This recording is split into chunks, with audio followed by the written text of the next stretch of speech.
Thank you for listening to the BJJ Brick Podcast. We'll be bringing you Brazilian Jiu-Jitsu and good times.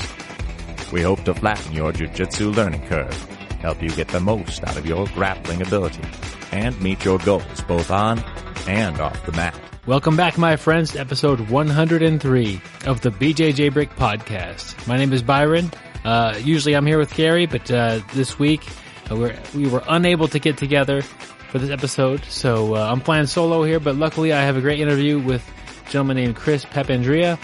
He's going to be talking about Mission 22 and what they do and how they're helping out the community and how they're helping out soldiers with PTSD. So a very important episode.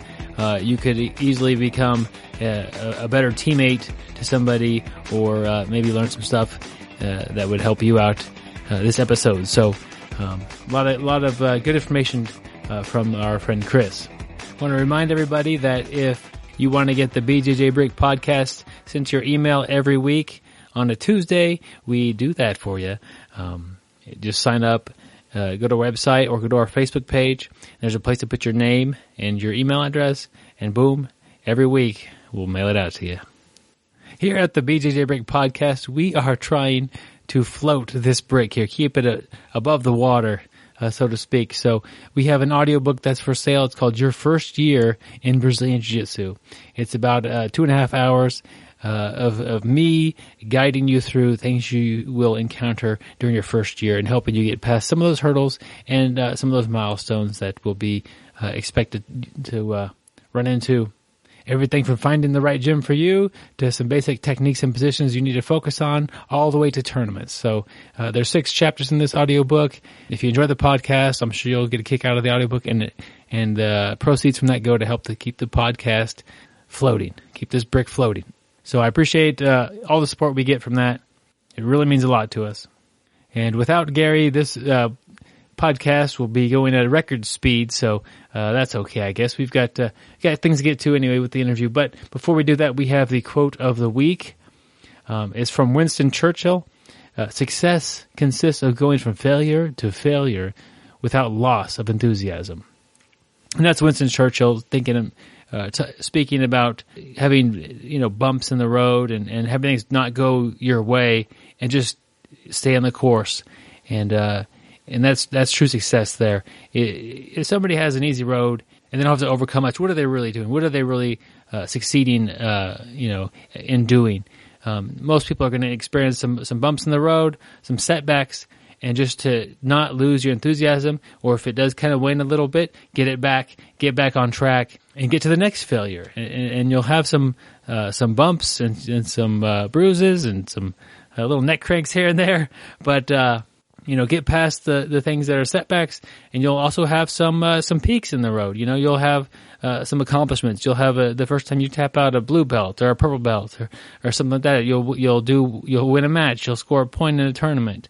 You'll last the entire match instead of get tapped. There's little accomplishments you can make along the way that'll make you feel good that you're doing the right thing. But you need to not let the failures derail this train of jiu-jitsu or anything that you're doing, and just keep going and expect that there'll be another one. Don't be shocked by it. Handle it. Be humble about it and keep going. So that was Winston Churchill. He knows a thing or two about success, and he knows a thing or two about struggles.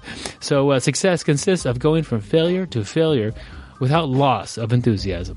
And the music is telling me that I'm able to keep things moving right along here without my good buddy Gary. I still need to do the article of the week. We have one from jujitsutimes.com. Having a good drill partner is crucial. And this is a nice short article here about how important your drilling partner is to your success and how important you are to the success of your drilling partner. So just keep in mind when you show up to class, you're not just there for yourself. You're there for at least the other person you're drilling with. And you, in reality, you're there for the people you're rolling with and anybody who asks you a question or anybody who you encourage. That's what a team is. That's what it's about. But when you're drilling, let's say you're going to drill arm bars. If you're the partner, okay, the guy's drilling an armbar from the bottom and you're on top and you're just lazy about it and you're just not really paying attention and you're not really there mentally or physically. You're just your body's there, but it's not engaged, and there's no muscle movement for you. And you go through that drill, and your partner does, their reps. You switch, and then you turn it up, and you're, trying to do a perfect arm bar from arm bar, and trying to really get your drill in, and you're really thinking about how much better your arm bar is going to be. And your partner can either do one or two things: either not be there for you and provide a good partner or a good drill, or they could do what you want them to do, and at least participate in their side of the drill. So it's just a good reminder that even when you're just basically a dummy, your body's there, and they're going to armbar your arms a few times. Be there mentally and work with your partner. And if they're doing something wrong, let them know. And hopefully, if you do something wrong, they'll give you that tip.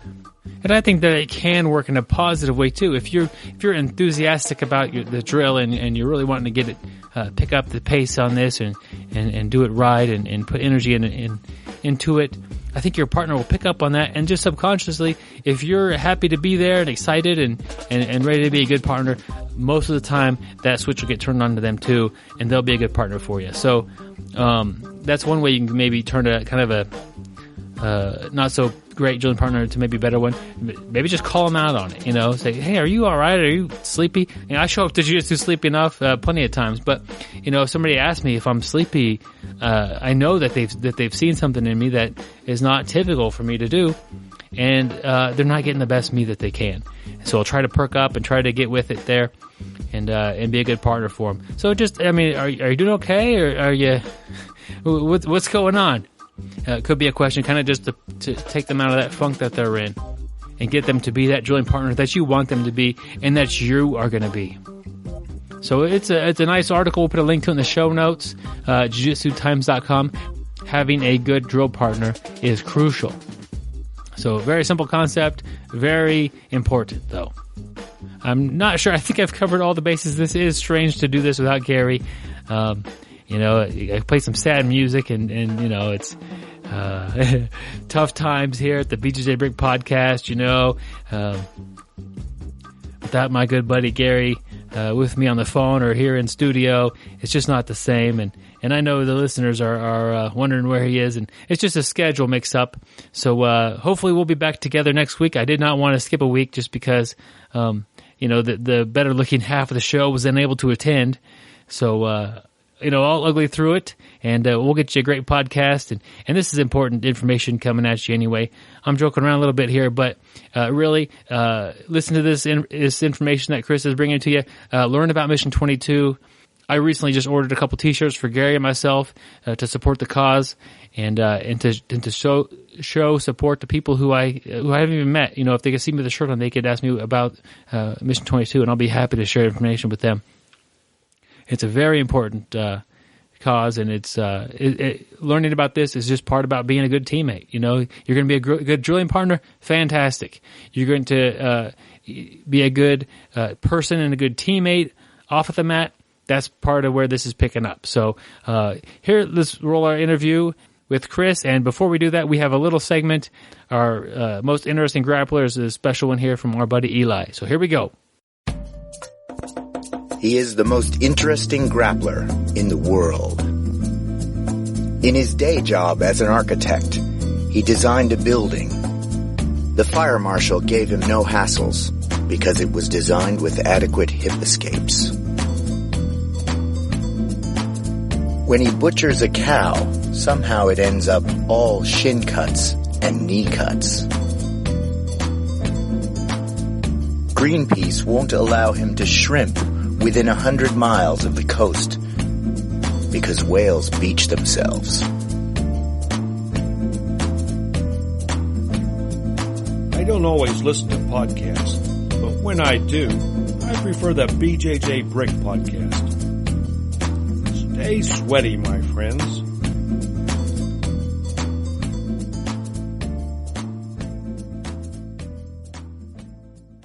All right, my friends, I'm happy to bring Chris Papandria to the BJJ Brick Podcast.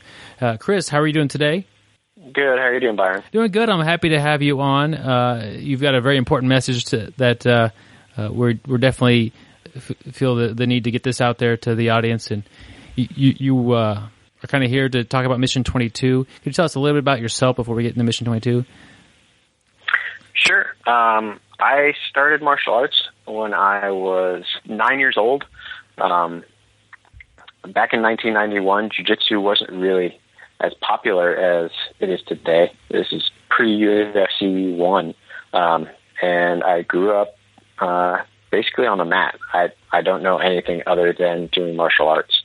And actually started doing jiu-jitsu in 1991 under two gentlemen, one named Alex Wilkie and the other named David Adeve, who is currently a 5th degree black belt under Hoyler Gracie. How'd you get started so early? And I got started early because my parents moved us. Basically, we kind of lived out in the boonies, and it was about an hour drive from our schools and stuff, and it was just easier for them to move us than it was to keep driving an hour every day in New Jersey traffic. So they moved us closer to town to where our schools were, and I was playing soccer as a kid, and I just didn't really think it was fun anymore. So my mom actually just opened up a phone book, and the first number she saw on the yellow pages, that's when she called. And I was with Alex Wilkie for about, I was there till I was 25, and then I moved out here to Indiana. I was around during the start of jiu-jitsu and the UFC and all that fun stuff. Cool. And now where are you at? Where are you training? I actually own my own school here in Rochester, Indiana. It's called Dynamic Jiu-Jitsu Academy. We are an affiliate under Team Jason Fox, who is also a black belt under Hoyler Gracie. And we're the only jiu-jitsu and judo school in our county. We're kind of in the middle of nowhere. I like to say it's like Mayberry because we only have 11 stoplights in our town. But it's to bring jiu-jitsu into our town was something that was needed. So everybody can do it. But that's where we are now, and we have 4 schools in our association just in our area, probably within about an hour driving distance. We have one in Warsaw, which is about 40 minutes away. And then I have an affiliate school under myself, about 30 minutes away from our school. And then we have another one in Fort Wayne, which is about an hour and a half. So we kind of put a lockdown on our area as part of Team Jason Fox. That sounds good, and it sounds like you've really helped spread jiu-jitsu in the area there. Tell us a little bit about Mission 22 and your involvement with that. Well, Mission 22 is a mostly veteran-run company. It's an organization that raises awareness for veteran suicide. The reason why it's called Mission 22 is that 22 veterans a day will commit suicide in America, and the numbers are actually really staggering. Is that the total number of deaths by veteran suicide in this past year alone was more than the war that we've had in Iraq. In 2009, there were 193 deaths in Iraq, and double that at home. So, wow. More people are dying here at home after they come back than they are actually in combat. And I got started in it because I was actually cleaning out my closet one day, and I found a box of Support the Troop bracelets, and I didn't want to throw them out. So I brought them to my academy, and I just put them out. And I made a donation box, and I put down $1 a bracelet. If you want to pay more, you pay more. And it was that one, the box went to the Wounded Warrior Project, which everybody understands and knows what's going on with that. But I thought that, we could probably do more. So a good friend of mine that I'd grown up with, he was kind of an older brother figure to me. He He's a couple of years older than me. He was working in Wall Street during the 9/11 attacks, and post 9/11, he was part of that whole big influx of enlistees. And he just came to the school and said, I just joined the Army. I'm going straight from boot camp to the Green Berets, and I'm going to serve. And I kept contact with him over the years because he would always send pictures of him wearing, academy clothes, like the team shirts and stuff, while he was out on deployment. And we kept in contact, and after he left the military and retired, he opened his own company called Northern Red, which is a tactical shooting company, instructional company. And it's based out of South Carolina. And it's owned by a guy named J.D. Patinsky and Tom Spooner. And J.D. was the friend that I grew up with. And I just emailed him out of the blue one day. I asked him, what organizations are you guys working with veterans? Because I see that you guys are doing it with veterans on Facebook and in videos and whatnot.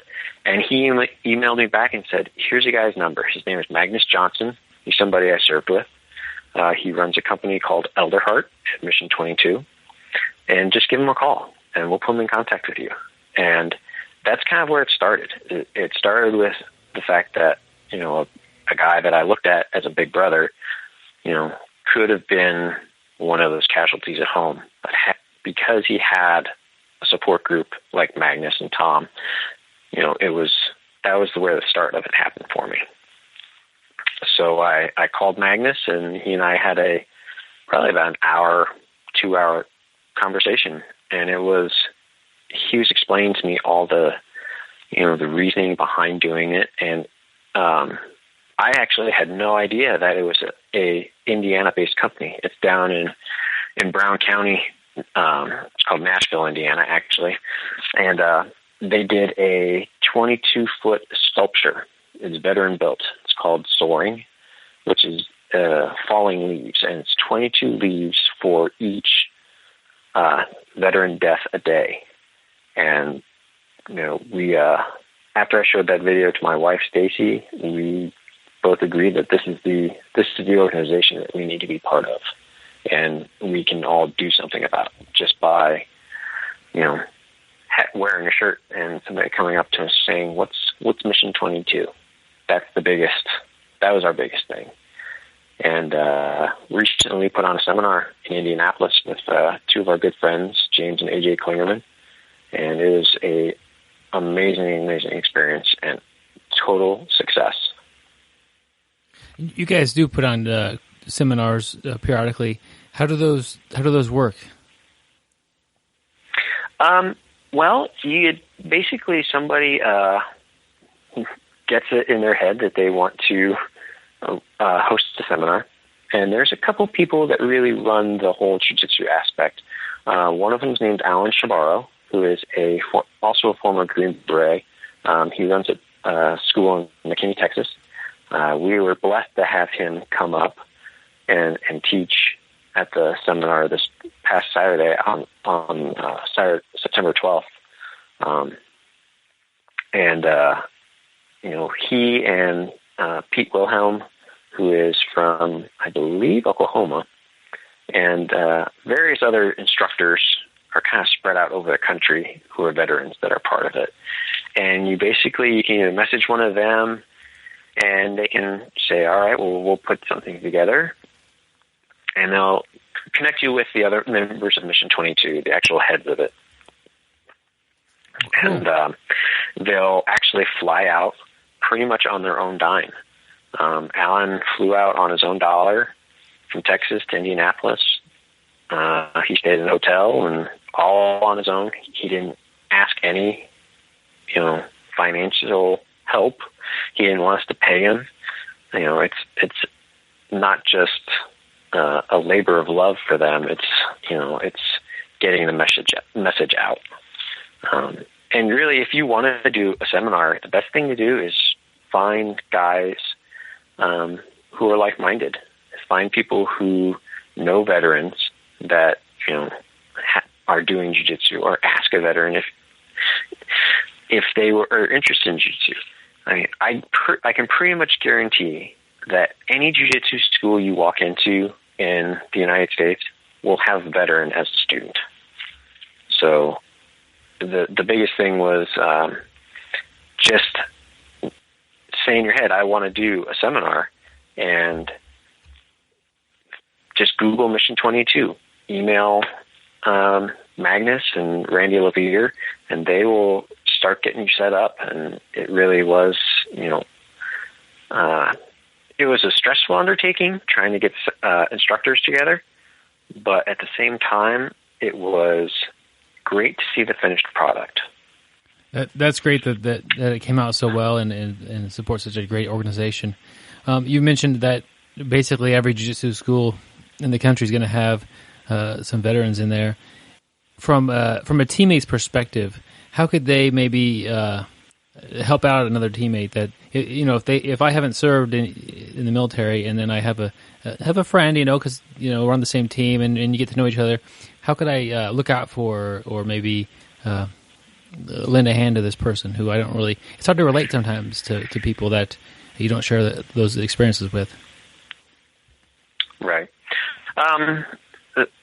The one story that I was told, and it really does, it kind of leads to this, the jiu-jitsu mentality is that, each school is its little tribe. Back in the Native American days, what would happen is the warriors would go off to battle, and they would fight, and then they would come back, and the village would circle around them. And that's when they would heal, spiritually, mentally, and physically. And the warriors would tell their stories so they could basically let it go. The biggest thing for us as a jiu-jitsu community is if I have a student who is a veteran or, probably has served in combat, the little things that you should look at are, does he show up once in a while? Where is he going? What's he doing? Little telltale signs are, if a student disappears for a little while, or a teammate disappears for a little while, call him. Because if he is a veteran, that's what you really want to do. Is you need to keep in contact. You think about it, is that a lot of these guys are, if they are full-time military, they're part of this unit, a cohesive unit that train together every single day. And each person relies on the other to come out alive. And I don't want to say that each person is dependent on each other to come out alive in jiu-jitsu, but for each one's progression in technique and study, you need training partners. You can't just sit in your living room and do jiu-jitsu by yourself through videotape. I mean, I guess some schools do that, but I won't get into that. But the biggest thing is that, stay in contact with your teammates, get them to kind of talk to you about their service. Ask questions. Let them tell you their story.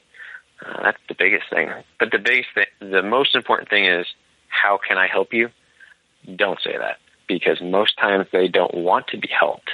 They don't want you to say, do you need help? They don't want to hear that, because they're used to doing it, on their own, or they're used to having guys that know exactly how they're feeling. That's the one thing about the military, is that you train together every day, and you get to the point where you know what each other is thinking before you think it.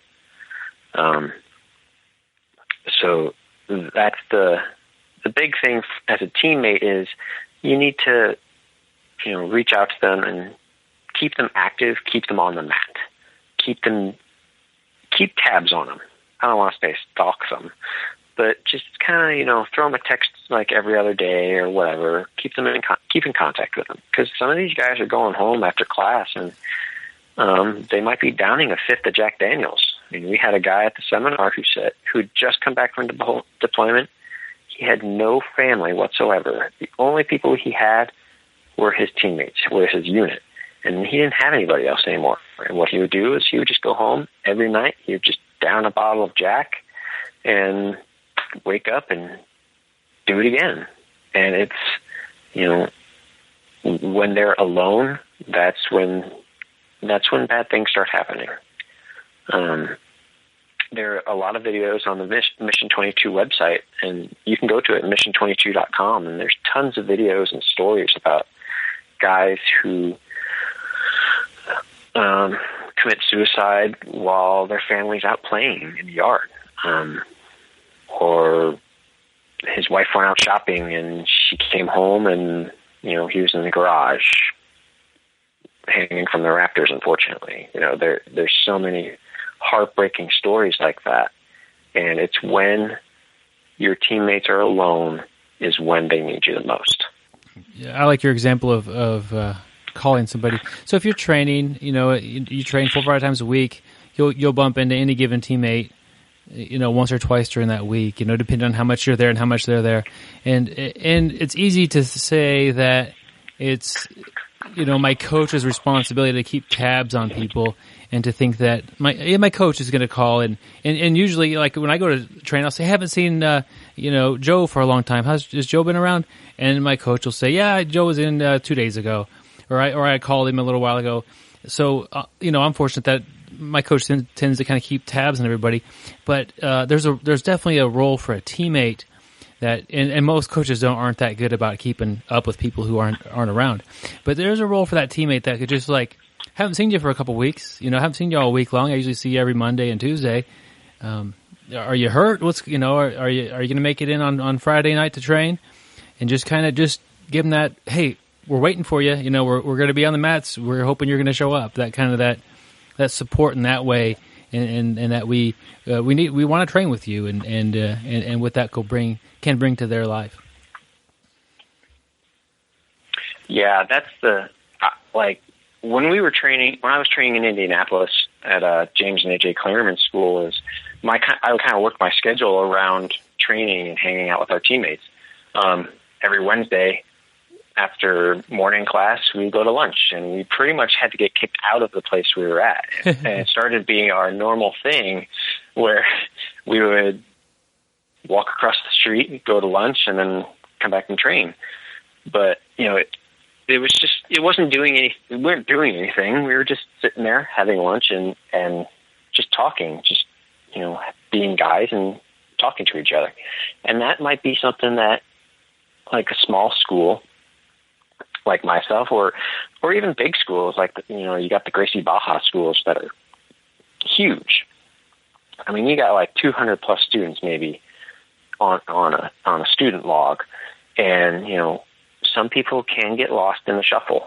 And, that's when us as instructors or even just, fellow students, that's when we really need to, keep track of everybody. And as an instructor, yeah, I mean, being the fact that we are in a small town and I don't have like 50 different students, I message my guys and ask them, like, hey, where are you at? Are you going to come to school today? Are you come train? Even if you're not training, come to the school, be part of the team. Just sit down in the chairs and care, as long as you're here and being part of the team. That's the biggest thing is getting them involved in a team again, getting them involved in a unit. Because that's really what a jiu-jitsu team is. That's, when jiu-jitsu first started, when I first started in 1991, it was school against school. It was, the Old West, where it was, that gang mentality.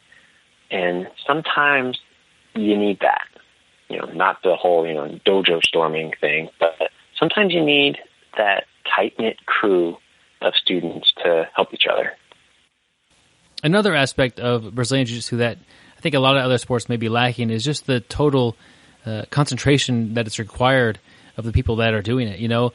While I'm on the mat, I can't think about anything else other than Jiu-Jitsu. And for a lot of times when I'm driving to Jiu-Jitsu or coming home, it's just in my head. It's kind of all I'm concentrating about. I can't stress about other things.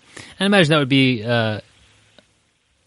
that would help somebody who's suffering from PTSD to kind of break up their day a little bit and to get some relief from anything that's bothering them, kind of on a constant basis.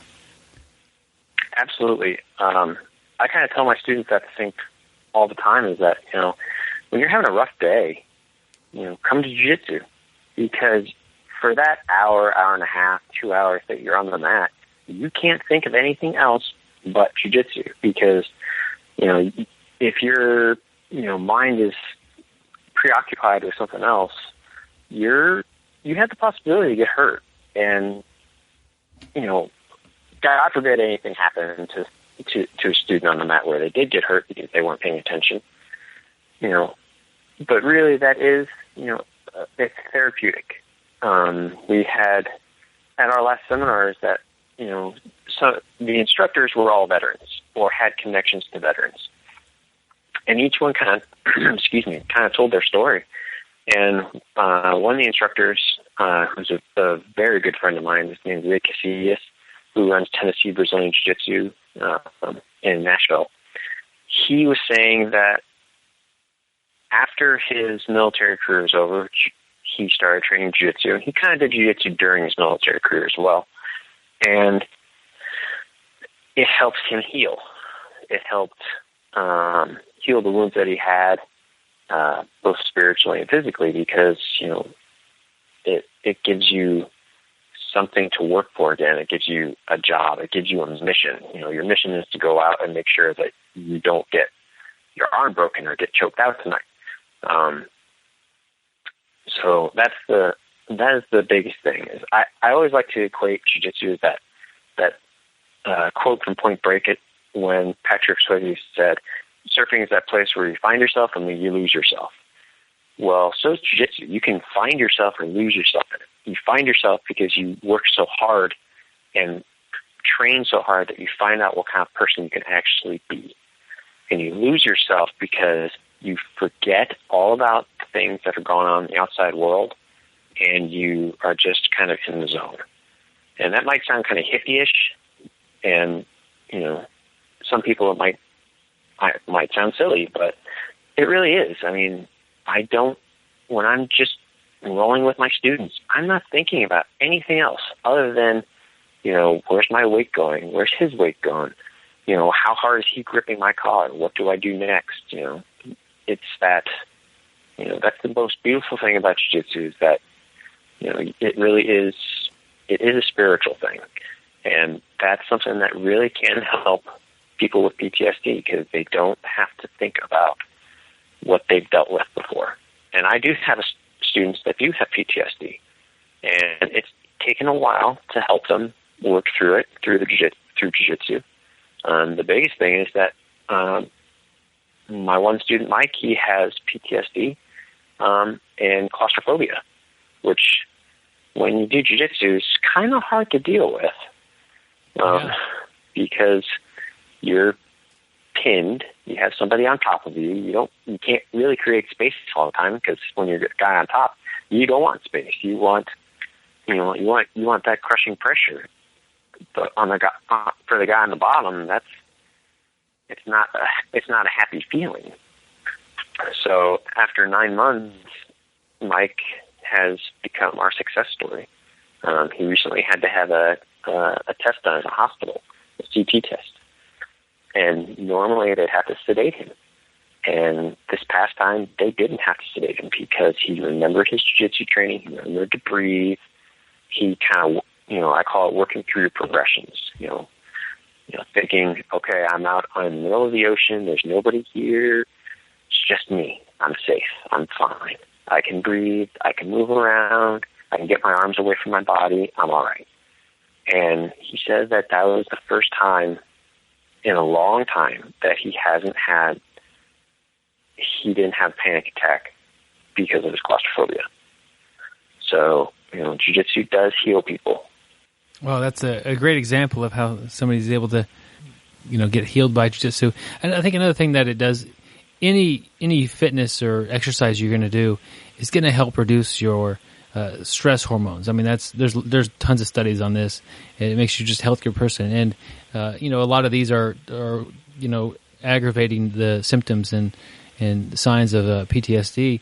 So, if you don't like jiu-jitsu, do some kind of exercise. But the benefit of jiu-jitsu is if you like it, if it's fun for you, it's a great way to exercise too.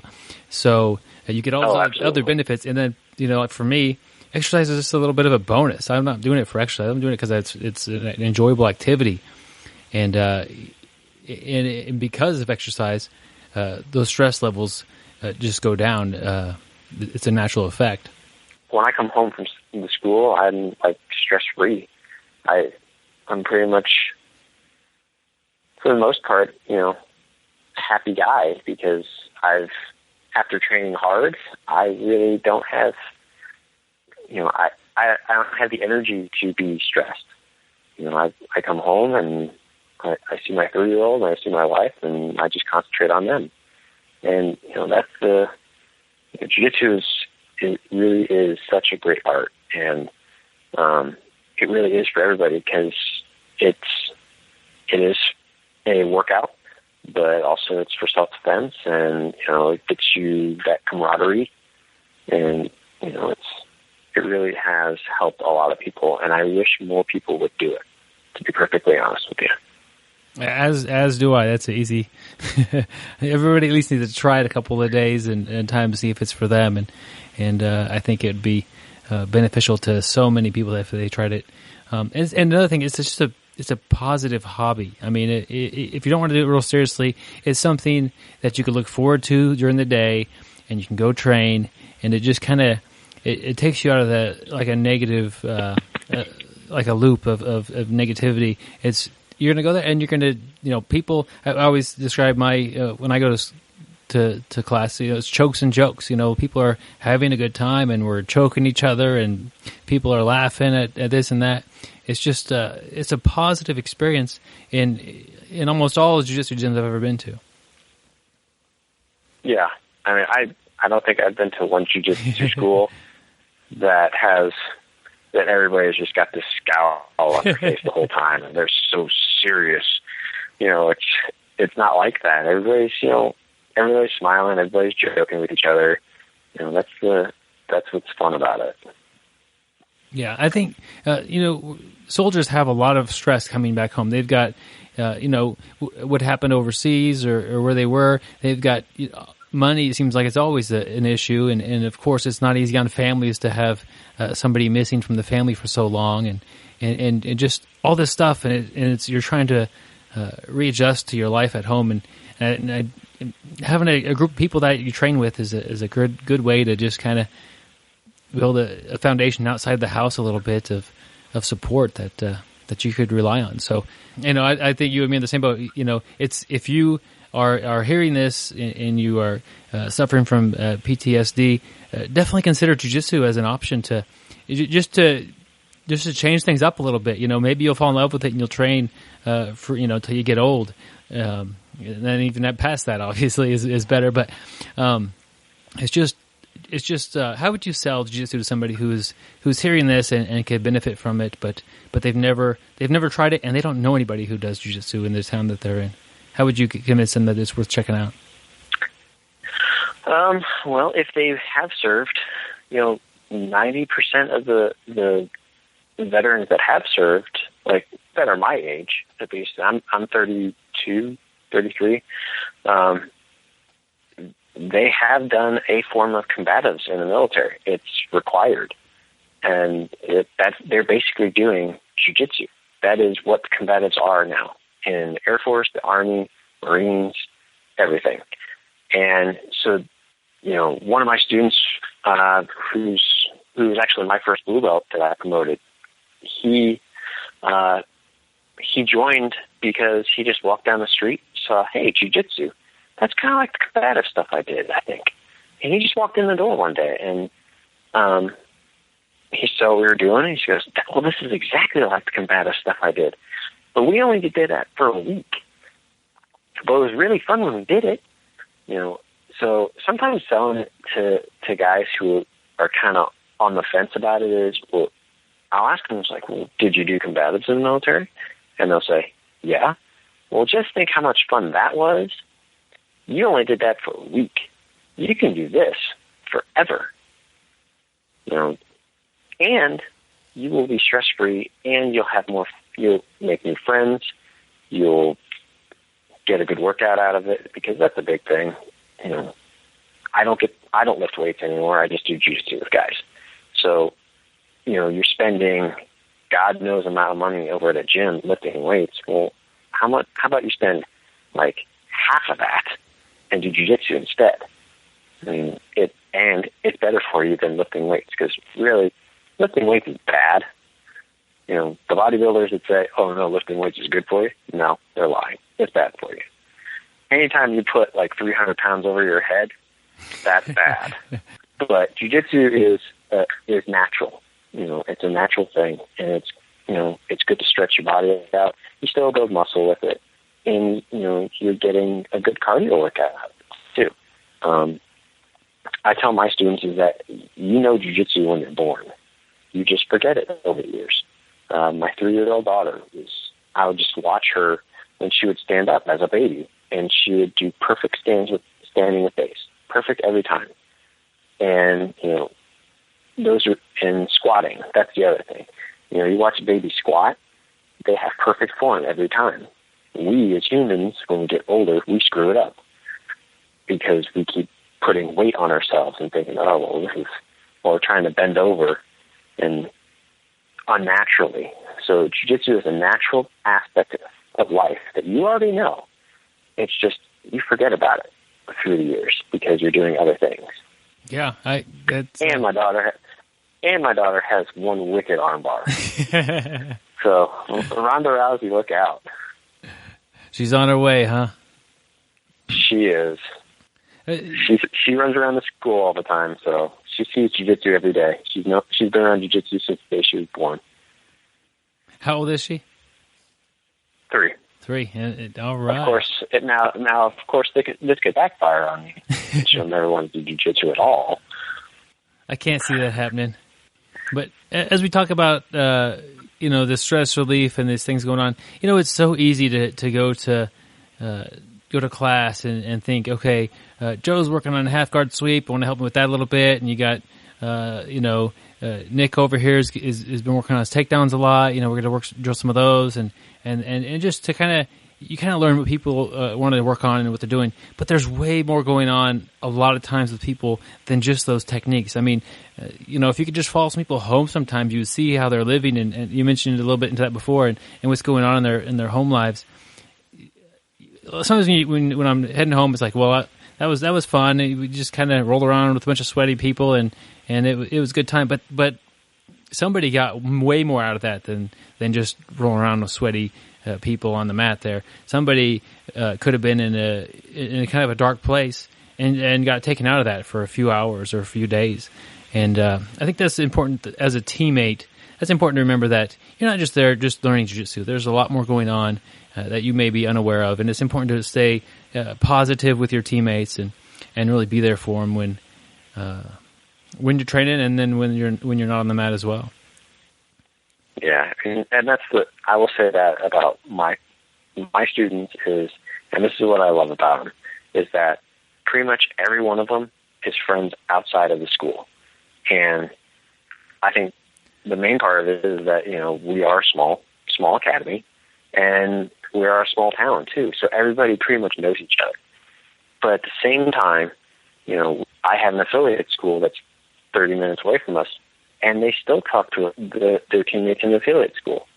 I see guys driving 30 minutes sometimes during the week when they're not training with me. They're going over to my other school.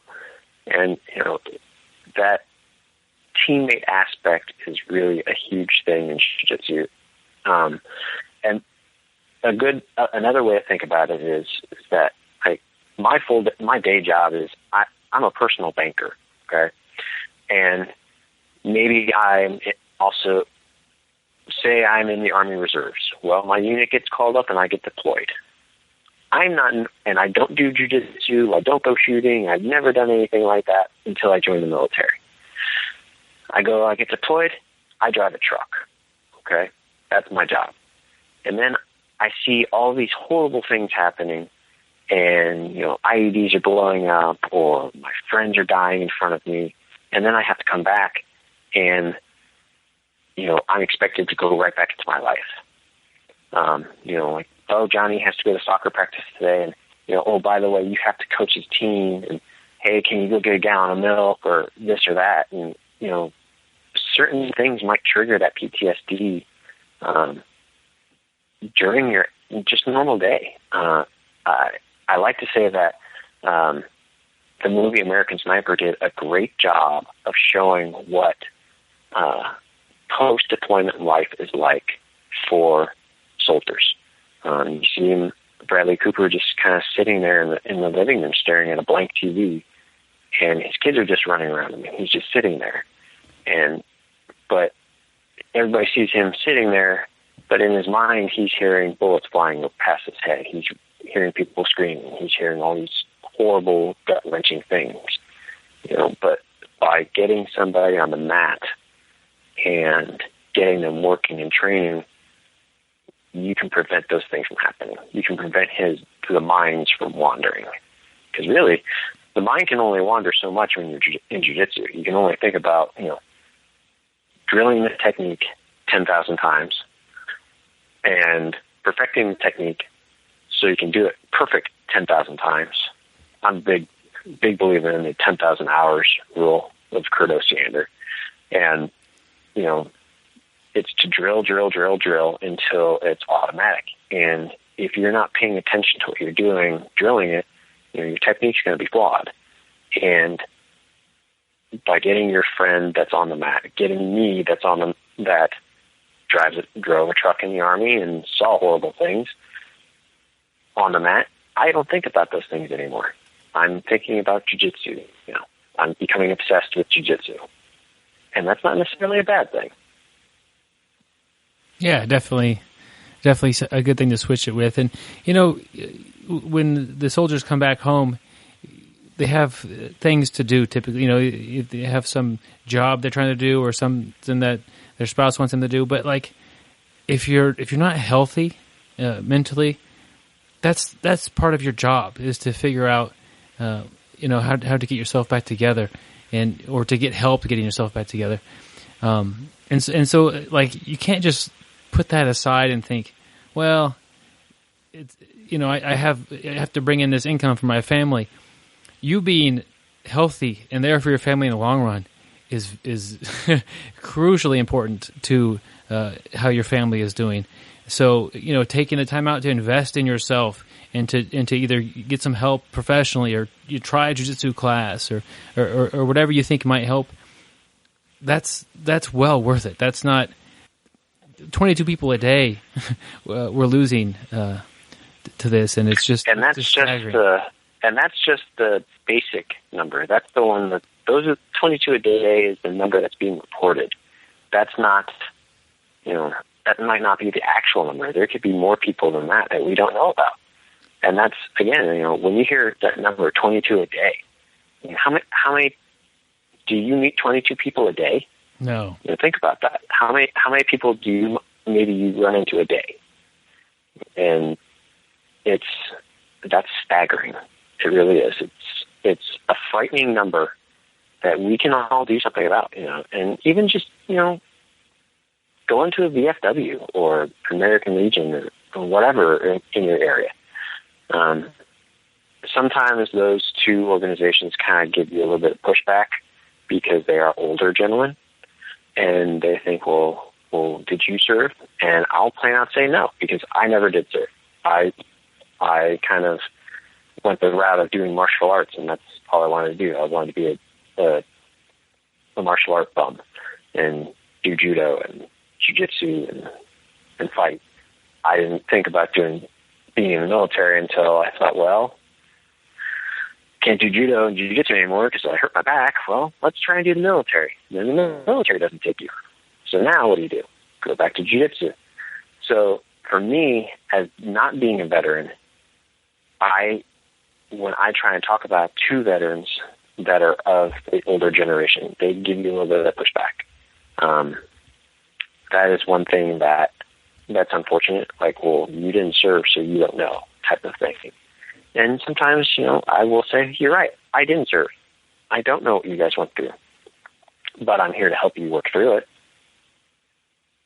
And just, come to the school, or let me buy you a beer, or let me buy you a lunch, something, something just to get them to have a conversation with you. And as far as when they come home, they're expected to come back to their life. I remember Tim Kennedy saying that when soldiers come back now, it's the military has done a better job of, I guess what they call it, decompressing the guys that are coming back. If they actually give them a week on base to decompress before they actually let them enter into society again.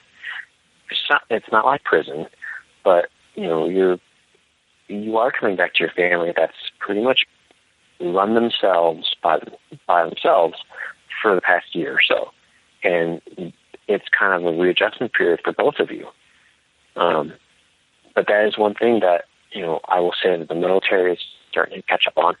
Is that program is in place to help ease you back into society. But at the same time, it's what happens after you're back into society. When you are alone is when the unfortunate number comes up. You are a gym owner, and you obviously support the veterans that are coming home and coming into your gym. How could somebody else who has their own gym there support the veterans that come through and are interested in training? I think the biggest thing is that for me, I'm a bad example because I'm really not in it for the money. I don't, I don't charge tons of dollars to jiu-jitsu, and I'm getting an eye roll from my wife because we should. Because as a businessman, I'm definitely a failure, but as an instructor that wants to help people and help students, that's where I think that I'm stronger in. And if you're a veteran, you don't get charged at my school. You have a free lifetime membership there, and if you need something, we'll pretty much kind of band together and help you get it. But for other schools, I'm not saying that veterans should be free, because that's I have a day job that allows me to teach at night. Some schools, that's your whole job. That is your everyday job. You're there from 9 o'clock in the morning till 10 o'clock at night. That's your livelihood. So I can't say, why are you charging this veteran and whatnot. I think the biggest thing is to just kind of say, you served in the military? Okay, well, we'll discount your prices, or, give them a gi for free, because I guarantee you the guys that are coming back probably don't have enough money to train jiu-jitsu. So give them something in the training. Say, oh, you were in the military? Well, here's a gi. We'll let you, say it. This is a compliment to the school, and then introduce them to the students. Don't sit there and let them kind of sit at the end of the line in the classroom by themselves. Introduce them first. Beginning of class, say this is Byron, our new student. He recently came back from serving in the military. Let's welcome them into the school. I think that's the biggest thing is, introducing the student to other students, because you just kind of, in those big schools, you kind of get lost in the fold, and by bringing it out, saying he was a veteran, he just came back, let's welcome him with open arms. That's the type of mentality you really, as a school owner, need to have. For me, at the beginning of class and at the end of class, I say, if you don't know the person that you trained with today, make sure you introduce yourself. If you don't know this new student, introduce yourself. I make it a point to bring the new student in front of class and say, this is Jim. It's his new first day. make sure everybody introduce yourself to them, and help them out where he needs help. And a big part of that is that the upper belts, excuse me, the upper belt, that is your job to watch. I don't want to say it's like your job, but you really should be watching out for the guys who are, coming in that are new. Because, starting a new jiu-jitsu school, it's kind of scary because you have all these people that are training together for maybe like 5, 10, 15 years or less. You don't know how long they train together. And your instructor might do things a specific way, like our school. We have an orange line on the floor that says, "Do not pass this line with your shoes." I can't tell you how many times new people walk past that line with their shoes on, and it drives me up the wall. And that's when my senior students say, "Hey, don't go past that line. Take your shoes off and put them in the cubby." And each instructor is different. Everybody has their little, I guess, want to say quirks that they want something done a specific way. So I don't interrupt the instructor while they're talking. So it is a team job to get a new student into, indoctrinated into the school, and especially if he's a veteran. Because once he's introduced to everybody and he starts, kind of relaxing around people, you see them start to open up. What their eyes look like change. You can see when they first come in, they just kind of have this stone look in their face, like no emotion in their eyes. And then after a little while, you see that there's life back in them again. And, it is a team job to help each other. And the instructor's job to watch over everybody. But sometimes the upper belts can just kind of put a guy under their wing. I did that when I was a blue belt. I had a good friend of mine, Max. His name was Max. He was a white belt, and he was a 2-strike white belt at the time. And I kind of took him under my wing just because he needed a little bit more help with stuff. And he went from being a 2-strike white belt to a blue belt within, I think it was 3 months. And then he won a blue belt tournament immediately after he got the belt. And all it took was one person to, pull him aside and say, "Here, let me show you this. Let me help you out with this." And it wasn't anything I was doing that was like spectacular.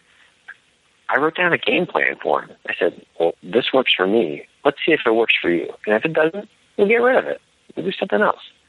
And, just having an upper belt help a lower belt is something that really does, sometimes it means the world to a new student. Yeah. I've heard a lot of stories of students that have tried different schools, and occasionally a student will say, "I tried a school, and nobody even with the colored belt even talked to me that day." And that's really not a way to earn the business of a new student, regardless of who they are. And then I really like how you're saying is take, if you're in the position to take someone under your wing, go for it. It can make a world of difference in their first few months of training. And what drives me crazy is when we have a brand new student, first or second day, and it's time to pair up and do technique, and they're standing there by themselves while all these friends pair up with each other they already know. This is the point in time when it's probably best if they're not the last one to get picked for a partner. Sometimes the instructor will say, "Hey, work with this guy," and they already have somebody who's friendly and who's just outgoing, and they're going to bring them into the team already in mind. But if that person is standing there and people are pairing up and they're looking like, it's hard to grab somebody if you don't know what you're doing and, "Hey, be my partner." Yeah. You be that person. You partner up with them. And it's not necessarily, to me, about belts. It's more, it's good to have that knowledge that comes with a colored belt, but a lot of times it's just personality. If somebody's real outgoing and they're a white belt or a blue belt versus a grumpy person who's a brown belt or black belt, probably the outgoing person who's friendly is going to be a good match for that person today. And that's just good business, I think. Yeah, I mean, I've been blessed with the ability to be able to train it at many different schools over the years. And, sometimes I think that it hindered me because I I did move around, and I didn't get to stay in one place and earn rank at that one school the whole time. But, you know, it just like you said, I mean, having one guy, having that really outgoing, really happy-go-lucky person just say, okay, I'll go with you today. You know, are you new? Okay, come with me. We'll go together. What I usually do is if there's a new student, I try to talk to them a little bit before class starts and kind of get their backstory a little bit. And then I'll grab one of my guys that's been there for a little bit or that I know has, you know, might have been in the same footsteps as the new student was. And I'll say, well, why don't you go with them today? You know, or I'll say, well, this person has a handicap on this side. You know, I want you to go with him because, you know, I know you won't grind him into the mat and try to hurt him. You know, it's those little things. Like my oldest student at my school is 64 years old. And pretty much every time there's a new student that comes in that might be a female, he will take it upon himself to go partner with them. Not because it's a female and he's 65 and, you know, whatever. It's because he's just this happy-go-lucky guy. He's this big teddy bear that's everybody loves. And he wants to bring them into the fold. You know, he wants to make their day there as pleasant as possible. Now, if I put him with, you know, one of my blue belts who's getting ready for, say, Nogi Pans, who's got this killer mentality in, that's not a good idea. Sometimes finding somebody who is a fellow white belt, but who is, you know, that cheerier type of person, that welcoming person is a good thing. Yeah, and I also think it's kind of fun for a student to see a white belt who's maybe got a year, you know, on the mat, and like, just I remember my mind being blown. This guy's a white belt, you know, and look how good he is, and look at all that he knows, and he's wearing a white belt. You know, that's how deep these belts could go. Sometimes is really amazing, and to get, you know, the right white belt's not going to really beat him up that bad, but it is pretty impressive to see what a white belt can do to somebody who's new. And just kind of eye-opening, I think, for a new student to kind of, it's either motivating or makes you not want to come back ever again. But I think usually it's kind of a fun thing to really, wow, this works, and this guy's doing it, and he hasn't been here that long. That's kind of fun. We've talked. Absolutely. Go ahead. Absolutely. I remember as a kid growing up in the academy with these guys. You know, we didn't have a black belt back then. Having a black belt was like unforeseen. You know, blue belts back in the 90s were God, or purple belts. If there was a purple belt on the mat, it was amazing. So everybody was white belts. And I remember people coming in and doing challenge matches and saying, well, what's this jiu-jitsu stuff? And, you know, the blue belt instructor that we had, he wouldn't go against them. He'd be like, okay, you didn't have a challenge match recently, did you? No. Okay, come on over.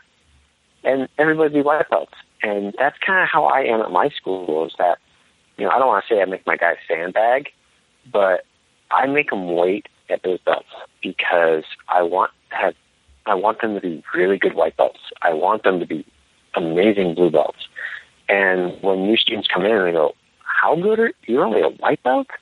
You know, or having blue belts that come and visit us and they roll with my white belts and they say, you know, what are you guys doing? Because your white belts just smashed me. You know, having that, you know, that old school mentality of, you know, you're going to be at that belt for a while, so you're going to be getting good at it. You know, sometimes that's a good thing. Yeah, it's just everybody's got a unique experience in jiu-jitsu, and I know that's part of mine, experiencing that early on, and I enjoyed it, and I think other people do as well sometimes. How could somebody get more involved with Mission 22, you know, after they've heard all this, and if they want to help out or just learn more about it? Well, you can go to mission22.com. That's the first one. You can also find them on Instagram and Facebook as well. It's all under Mission 22.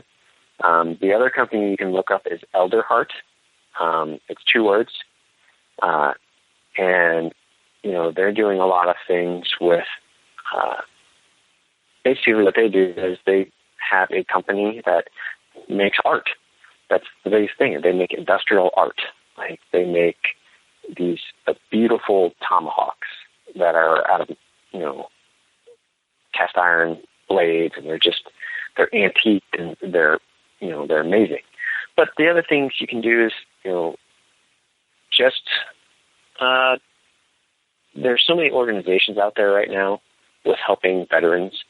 There's almost too many to list. If you just want to stay with Mission 22, they do have basically a jiu-jitsu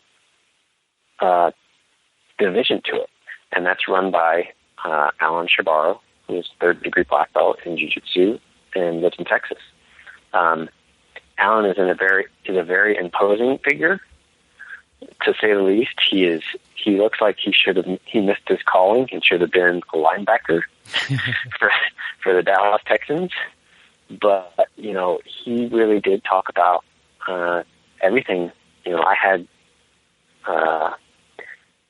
car drives to and from the airport with him where we talked about it. And he said that, just the outpouring of support from the jiu-jitsu community, and not just from the jiu-jitsu community. Even if you don't do jiu-jitsu at all, and you're listening to the podcast, or you know somebody that's doing that should do jiu-jitsu, or you want to get involved in Mission 22, it's really easy to find. There is somebody around, and the biggest thing is that it's a huge community. They kind of like to say it's the Mission 22 Army, because we are battling veteran suicide. And you can just basically Google it. It's everywhere. Articles are on it, are everywhere. The biggest thing is just to donate. Raising money is great. Having conversations with veterans are better, but sometimes we do need that financial push to help raise funds, to help raise awareness for things. Even if the biggest thing is buy a T-shirt or put a sticker on your car. That is the biggest thing I can tell people. My wife and I, we wore Mission 22 shirts today, and we walked into a serviceman when we were going to lunch, and we said that we did a Mission 22 seminar recently. And having that conversation started just by wearing a T-shirt. Having a patch on your gi, because they do have gi patches on their website. Put the patch on the gi. So when if you're at a tournament and say somebody says, "What's Mission 22?" you can tell them. You can say, it's 22 veterans a day are committing suicide, and jiu-jitsu really helps them. It's educate yourself, and there's a lot of material out there to educate yourself with this epidemic. So many different websites, so many different places to find material. But Mission 22 is really, really is the best thing that happened to me personally, because it gave me something to do other than jiu-jitsu and going home and working. It really is. It is a passion now for my family as well. And you can just find it online. It's mission22.com or elderheart.org, or YouTube it. There's a bunch of different videos on there. I know that the Raider Project, which is for Marine Corps Force Recon Raiders veterans, they're also raising money. But yeah, there's tons of different websites and things you can look at. But mission22.com, go over there, educate yourself, buy a shirt. They post newsletters. Join the newsletter. That's the big thing. Yeah, those are great resources. And knowing about this is not just for the people who have served. This is part of being a good teammate, So if you consider yourself a good teammate, or you want to become a good teammate, taking the time to learn a little bit about PTSD and the stresses that soldiers coming home are facing is part of being a good teammate. So take the time and learn about it. support the organization, get a T-shirt, get a gi patch, and so show your support that way, and it will benefit your team. It'll make your team stronger and help the people you train with, and it'll also help you. I imagine it's a good way to feel like you're doing good for people. Yeah, the one quote I remember when researching all the Mission 22 stuff was that it's not a veteran problem. It's a country problem. It's a community problem. And, yes, it will make you feel good because you did something nice and you donated, but at the same time, you are helping somebody. You're potentially helping that faceless person that you may never meet by donating money or by getting the message out there. Because maybe by wearing that shirt, a friend of a friend of a friend might be the person you talk to, and that that telephone line of people talking to you might have actually helped somebody. So yeah, that is the big thing. That really is just getting that, showing your 22. That's the phrase that we use is, take a picture of a 22. Just the numbers 22, and hashtag it. Put it on Facebook. Have somebody ask you what it is. And if somebody actually clicks on the hashtag, you see all these different things. You see all these different stories of people. Everybody has a separate number. Even just taking chalk on a sidewalk and writing a 22 and Facebooking it or putting it on Twitter. It's getting that message out there. Yeah, those are great ways to get the word out. And you guys are there's a seminar coming up. Is that correct? There is. There's one in November, on November 7th in Tennessee. Instructor named Billy Mayfield. He is hosting it down there. I believe Renato Tavares is going to be one of the instructors. Ray Casillas is also going to be. Don't quote me on it because sometimes it changes on who the instructors are going to be. I know for ours, I actually had to turn people down because I couldn't have 50 different instructors for a 4-hour seminar. So the instructors will always be, you'll have all these different new instructors coming out. Kurt Osiander has helped immensely with Mission 22. And I know that they're trying to get Kurt to go out to this next seminar. Well, cool. That'll be a good time. And the ones that you've got locked in, Renato is so fun to train with, and he gave me my brown belt. And if you get an opportunity to train with Renato, go train with Renato Tavares. So, and the other names you have there are great too, but I haven't met them. But that's definitely a good opportunity to support a great cause, do jiu-jitsu, and meet some good people there on November 7th. And you can look that up on Facebook. If you just, search Billy Mayfield and friend request him, he has the Mission 22 logo as his profile picture. And I know that they can, give you directions to the school and more info for the seminar. I believe the start time is at 12 o'clock. They usually run for about 4 hours. Each instructor gets about an hour or hour and a half teaching time. But yeah, the number of instructors that that you get, just the outreach of them wanting to help definitely is amazing. And, I wish that, I don't know if I'll be able to go to it personally, but if you really are into jiu-jitsu and you have this in your area, go do it. Because not only are you going to be able to learn some amazing jiu-jitsu and hang out with some cool people, but you'll also meet the people from Mission 22. And they're some of the nicest, most caring people you'll ever meet. And I had a half-hour conversation with one of them. Our seminar actually started a half hour late because, Alan, who's Mission 22 Jiu-Jitsu head, he was talking to one of the other instructors who actually competed against each other.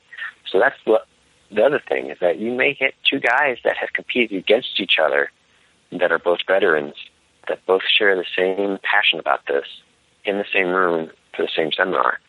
And it really is, you get to talk to these people and share your stories with them. If you have an opportunity to do it, really, if you have to travel, go do it. I mean, we had guys travel from Florida, from Texas, from St. Louis, about 4 hours away, just to come do the seminar. The outpouring of support for this cause in the jiu-jitsu community alone is amazing. And anybody that can do it, that wants to host a seminar, basically just find Randy Levere on Facebook, or you can message Alan Shabaro.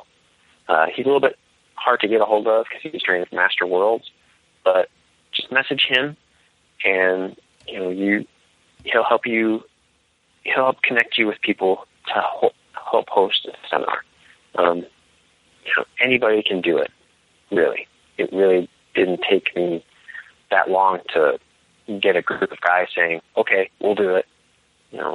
I literally posted on Facebook, and not 5 minutes later, I had 50 comments on that post saying, we'll do it. I'm in. What do I have to do to help? The jiu-jitsu community is that. It's a community where everybody wants to help each other, because, it's not like the old days where it's that, gang mentality where nobody wants to train with each other of other schools. Everybody wants to train with everybody. Everybody wants to learn. And this is another great way to do it. Yeah. And you make great friends from it. Yep. There's so many reasons to go to this seminar and any other one that is supporting Mission 22. Definitely go by the Facebook page, like them, keep up with them, and that way you'll see what's coming your way. And if you're anywhere near the area, try to get out there the best you can and benefit from learning jiu-jitsu and benefit from meeting new people and be part of the group. It's part of that team. So, Chris, I really appreciate you coming on here today and talking jiu-jitsu, talking Mission 22, and it seems like a lot of other topics we covered, but it's great to get out awareness about what's going on in this country. And I had no idea that the 22 veterans are lost every day in the country here. So, really thank you for getting the word out about that. Anytime, Byron. All right. Well, we'll keep up with you, and I'll put all links to everything on the website there for people to find. And thanks a lot. Thanks for having me on. I want to give a big thank you for Chris for jumping on here, sharing the information that he did, and really hope you guys got great information out of this. And it's a great way to help out the jiu-jitsu community, help out our soldiers that are coming home, and just be a better teammate overall. If you want to connect with us, there's a few ways to do this. We've got Facebook, Twitter, a YouTube channel. We got all sorts of things. Facebook's probably the thing that Gary and I do most often. So if you want to send us a message, Facebook message is a great way to do it there on our fan page. We both get to see those, and we usually respond well within the day. Also, if you want to send us an email, be our guest. We love to read what's going on with you guys. If you have a question or a comment or you're having a little trouble on the mat, send us an email, bjjbrick@gmail.com, and I will be happy to check out your email and correspond with you, and that's always a good time. If you want a BJJ Brick gi patch, we are just giving them away. The only thing is you have to live in the United States, because we just throw them in the mail and put a stamp on it and send it that way. But we do ask that you write a review for the podcast on iTunes or on Stitcher Radio. Hopefully we've earned 5 stars. If you can make the review funny, go for it. If you even got to take a few jabs at me or Gary, that's great time. Especially Gary, he takes it very well. Sometimes I cry about him, but that's a whole different show and a whole different topic. But make it funny if you can. Write us a review. Then shoot us that email at bjjbrick@gmail.com and let us know that you wrote the review. And we'll get back with you. We'll get your address, and we'll get your gi patch in the mail as quick as we can. We got a review in a little bit ago. 5 stars from a gentleman in Australia whose name I cannot pronounce because I don't think it's a real name. It looks like a collection of letters, but it says, Byron and Gary have an easy, friendly style that belies the quality of their guests and subject matter. Like a real sneaky gi choke. You don't realize what's going on until you're drowning in good technique. Nowhere else do you get such casual access to BJJ superstars of the world. Keep up the great work, guys. Well, thank you, gentleman from Australia who wrote that review on September 14th. So, and if that's your real name, I'm just not very good at reading names, but there's only one vowel in it, and it's about 20 characters long, so I don't think it's your actual name, and that's fine. But I do thank you for the review. It means a lot to us, and that's very encouraging, and I like that you dig our style, man. And so any reviews, we always get to read those, and it's always fun to get some encouragement or to figure out an area that we need some work on. Next week on the show, we'll have Gary back in the studio, I believe, unless there's another scheduling conflict. But he's made it for like 99% of these things, maybe 98% of these things. So expect Gary back. So the show will have 100% more Gary. Also, we have Alison Tremblay on is our interview. She was in Abu Dhabi a few months ago, and she'll come and she'll tell us her experience, and she'll explain some of her coaching ideas. And she's a lot of fun to talk to, and we've already got the interview recorded, and so we're looking forward to sharing that with you guys. And then the episode after that, so we're looking at episode 105, we're going to have Jonathan Thomas back on the BJJ Brick podcast. It's been since the mid-episode, episode 30-ish, that he was here and talking about jiu-jitsu. So he comes back, and he's all the way from Sweden, telling what's going on, and he's got some great concepts about conditioning and guard passing and guard playing and different ideas. So we just kind of get deep into jiu-jitsu and competition jiu-jitsu, and that's in episode 105. So ever since episode 100, where we collected all the stories from listeners and past guests about what jiu-jitsu has done for them, we've been collecting more stories. You know, if you want to record an audio clip on your phone and email it to us, that would be great. Just 1 or 2 minutes long, and we'll share it here at the end of the podcast. This week, we didn't have any audio submissions for how jiu-jitsu has benefited you, but we did get one via email, and I went ahead and put it on the website there. It's by an anonymous listener who I've corresponded with a couple times back and forth, and I got the story up here, and I'm happy to share it with you guys. I just titled it "How BJJ Has Benefited You," story number 1. So if you go to this or go to the website there, it should be up there right underneath this episode. It came out on October 2nd.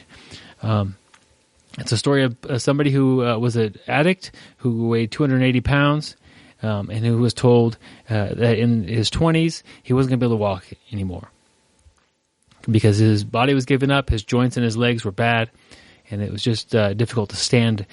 But he found some motivation to train and got with it, lost some weight, really fired up about training, really enjoying the process of jiu-jitsu and learning that and getting better.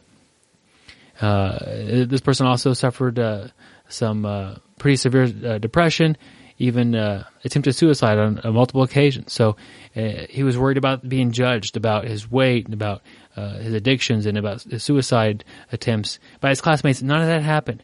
They welcomed him in onto the mat, and they accepted him as one of the family members of the gym there. So that's one of the big things I got out of the story. Is just he thought that it was going to be something that it wasn't. You know, you think that people are going to judge you and be hard on you, and more often than not, you know, especially at a jiu-jitsu gym, they welcome you in. If you have a good attitude and you're there to learn and to be friendly, you're going to be part of the family. You're going to be part of the team and group. So the full story is on the website there. Check it out. It's from an anonymous listener. Feel free to comment on it. You know, if it encouraged you or motivated you in any way, let them know. That way that they could read some feedback about it and get some positive encouragement from sharing their story, which is not an easy thing to do. So, but if you want to share a story, feel free to type one up and send it to me, or you could just record it on your phone and send me the audio file. We'll play it on the podcast. So I always like to share positive stories about how jiu-jitsu is affecting people's lives. Like I said, before the interview started, I went on the Mission 22 website, ordered up a couple t-shirts for Gary and myself, $22 for Mission 22. It's a perfect price. You get a nice t-shirt. That way you can, just by wearing it, somebody could ask you about it.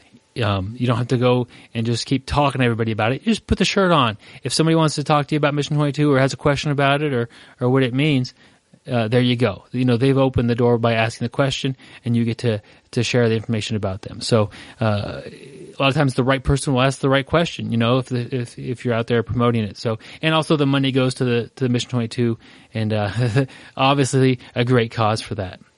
Well, this time, usually I give Gary some kind of a made-up book that he's working on that I surprise him with, and he's got to make up a crazy answer to what it could possibly mean.